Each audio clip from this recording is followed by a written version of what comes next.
Es necesario aceptar que la sociedad puede imponer ciertas obligaciones razonables, consensuadas por la mayoría. Muchos saltos lógicos al vacío. Es necesario aceptar que la sociedad pueda imponerle a un individuo obligaciones razonables. ¿Y qué son obligaciones razonables? Probablemente lo que Roxana considere razonable no es exactamente lo mismo que yo considero razonable.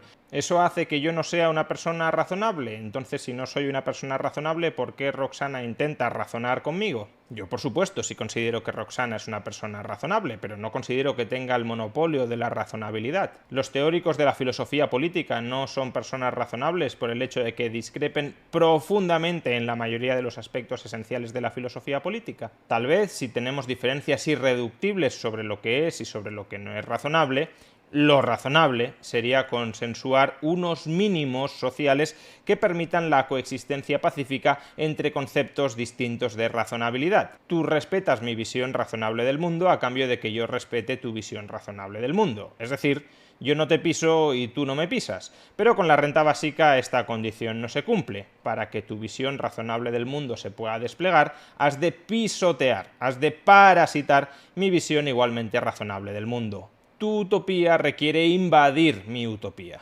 En todo caso, dicho sea de paso, me cuesta creer que Roxana considere verdaderamente razonable que las personas que están generando riqueza dentro de la sociedad tengan la obligación de dejarse parasitar por otras personas, aun en el caso de que estas otras personas no quieran cooperar con ellas, sino vivir a costa de ellas. No estoy diciendo si van a hacerlo o no van a hacerlo. Digo que la renta básica universal supone reconocerles a esas otras personas el derecho a extraer ingresos, a extraer riqueza, a extraer producción de las otras personas que la producen, aun cuando los que reciben la renta básica universal tengan la oportunidad de cooperar con las anteriores y no quieran y se nieguen cooperar con las anteriores, porque la renta básica universal es un derecho incondicional a obtener renta a costa de los demás. Recordemos que el filósofo belga Philippe Van Parijs decía que incluso los surferos de Malibú, que querían estar todo el día surfeando en Malibú y no mezclarse con el resto de la sociedad, tenían el derecho de percibir renta básica a costa del resto de la sociedad, a costa de la producción del resto de la sociedad, para que pudiesen mantener su estilo de vida, que era surfear todo el día en Malibú. Sinceramente me cuesta creer que Roxana considere este parasitismo como algo razonable, como un marco social de coexistencia y convivencia pacífica razonable. Pero al fin y al cabo los criterios de razonabilidad ya he dicho que son muy elásticos y por tanto, aunque me cueste creerlo, no cierro la puerta a que Roxana considere razonable este escenario tan poco razonable.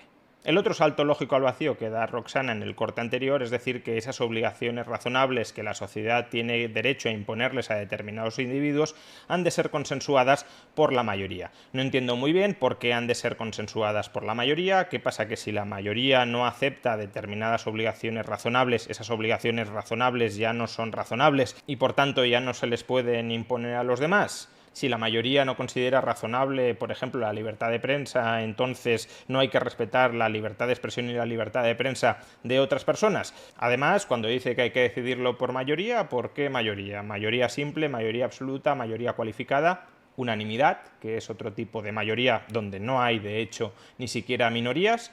¿Y cuál es el demos de referencia sobre el que hay que aplicar esas reglas mayoritarias?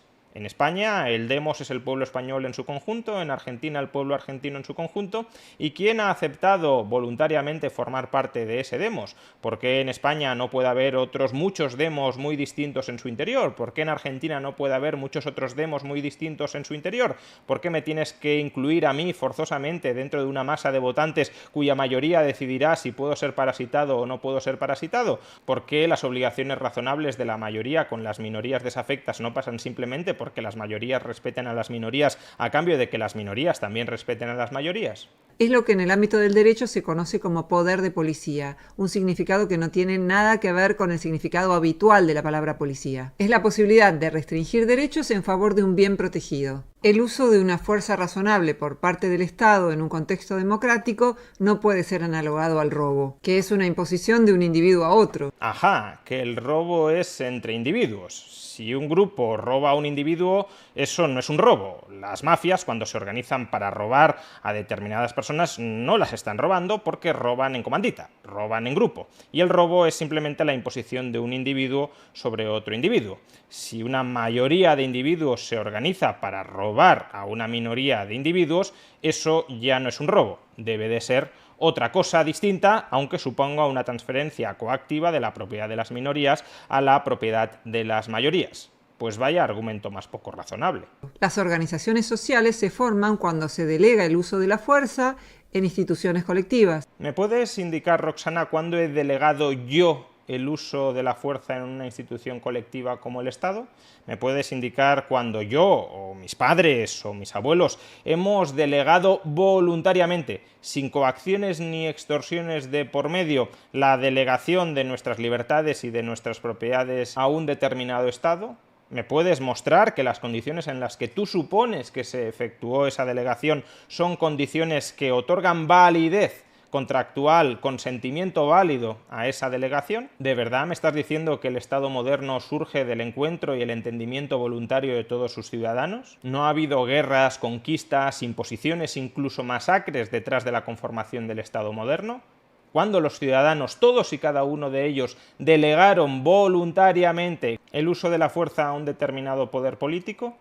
Y si no lo hicieron, ¿por qué otorgas carta blanca, prácticamente carta irrestricta, dentro del muy amplio concepto de razonabilidad de las mayorías, para que esas mayorías gobiernen arbitrariamente a las minorías? ¿Por qué, si yo no he delegado ante nadie el uso de la fuerza, mi única obligación realmente exigible frente a terceros es que no use la violencia frente a esos terceros, pero no dejar que los terceros me violenten, dejar que esos terceros me coaccionen y aplasten mi libertad negativa y mi libertad positiva? Y la propia ley diferencia lo que es legítimo de lo que no. Que al final es todo puro mandato de la ley. Lo que es legítimo es aquello que es acorde a la ley y lo que no es legítimo es aquello que no es acorde a la ley. No sé para qué hemos apelado entonces a que las mayorías dicten obligaciones razonables sobre las minorías si al final nos plegamos al mandato estatal, al mandato positivo del Estado materializado en una ley. No podemos ni siquiera examinar si esa ley es legítima o no es legítima porque es la propia ley la que determina qué es legítimo y qué no es legítimo. No existe pues un criterio externo independiente a la propia ley para determinar la legitimidad o la ilegitimidad, y por tanto es la ley la que marca qué es legítimo y qué no es legítimo.